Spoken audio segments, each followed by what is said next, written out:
Hey there everybody, it's your man JoeMock2694 and I'm here with Volume 5, Episode 3 of RWBY, entitled Unforeseen Complications.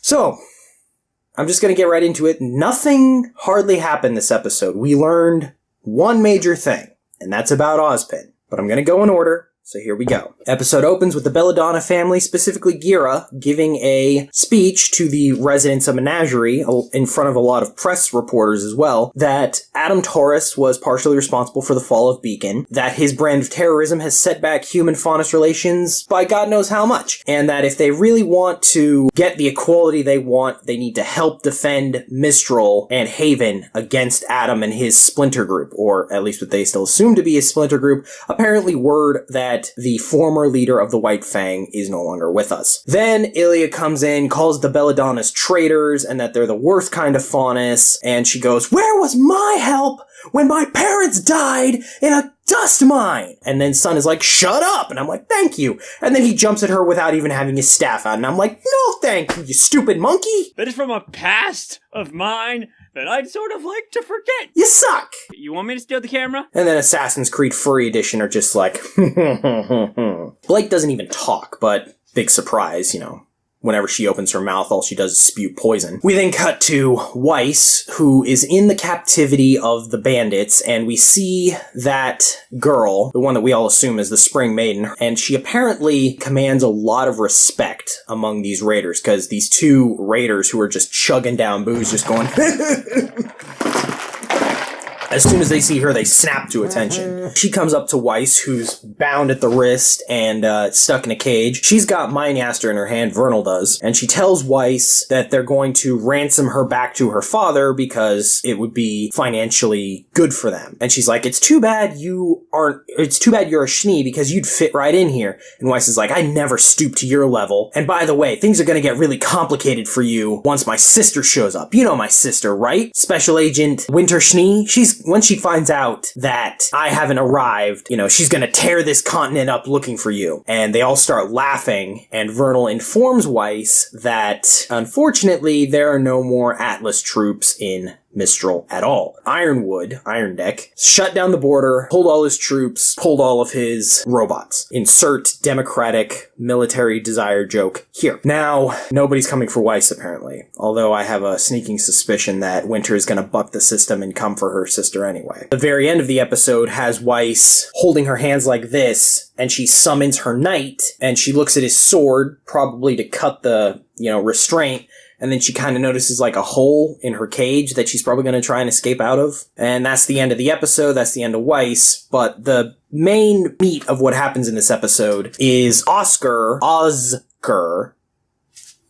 explaining that when he said in Volume 1 that he has made more mistakes than any man, woman, or child in all of Remnant, he wasn't exaggerating.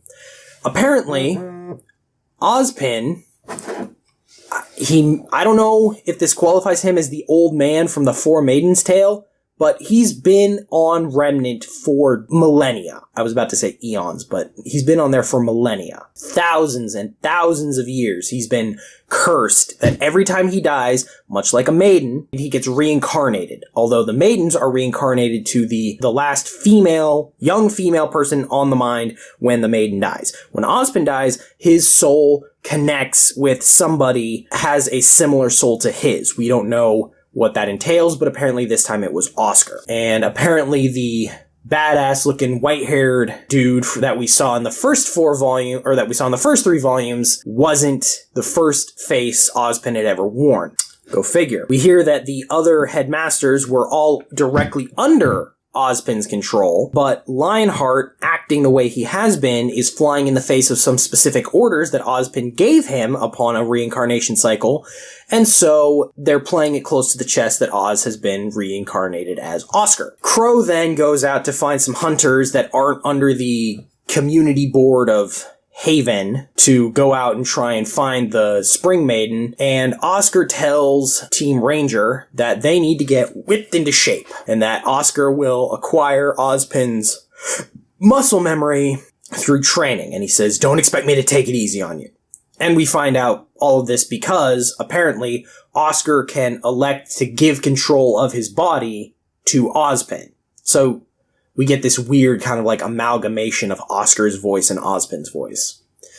So all in all, this week's episode was pretty inconsequential. We learned a couple of things, but nothing really happened. And again, no golden-haired dragon.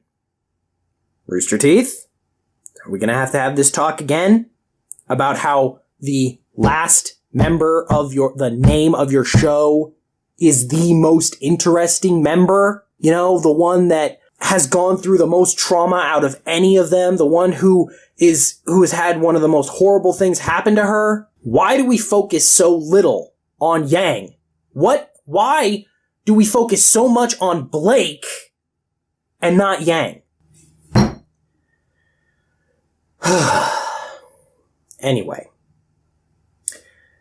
I pray that we get a fight scene before the first World of Remnant. And for those of you who say don't bitch about the World of Remnant, I'm going to give you the same piss off that I give to the people who try and apologize for microtransactions in $60 games. Just because it's expensive, you really think they don't have the money to do it? You really think Rooster Teeth would have been around for, 13, 14 years if they didn't have the money to support themselves and do shit like this?